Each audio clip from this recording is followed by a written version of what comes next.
లంచముండలు అమాయకంగా తేజస్వర్ని చంపేసారు, అమాయకంగా చంపేసారు.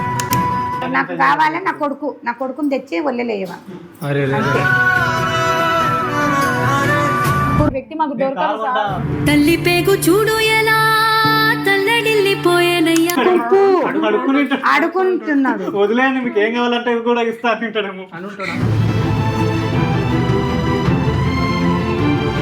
ఇటువంటి నా తమ్ముడి జీవితాన్ని నాశనం చేసిన ఆడది బ్రతకకూడదు భూమి మీద. భగవంతుని సాక్షిగా చెప్తున్న ఇటువంటి ఆడలను ఏం చేసినా పాపం లేదు. ఎగిరిపోయాయి.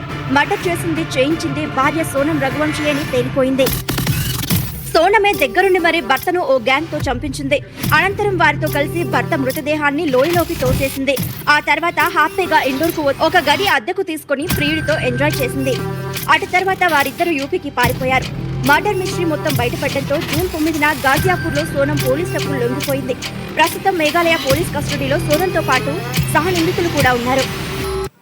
ఇలాంటి సంఘటనలకు కారణం పెళ్లి చేసుకోబోయే అమ్మాయి గురించి అబ్బాయి సరిగ్గా తెలుసుకోకపోవడమా, లేదా ఆడవాళ్లు ఏమి తప్పు చేసినా మన న్యాయ వ్యవస్థ ఏం పీకలేదు అనే బరితెగింపా?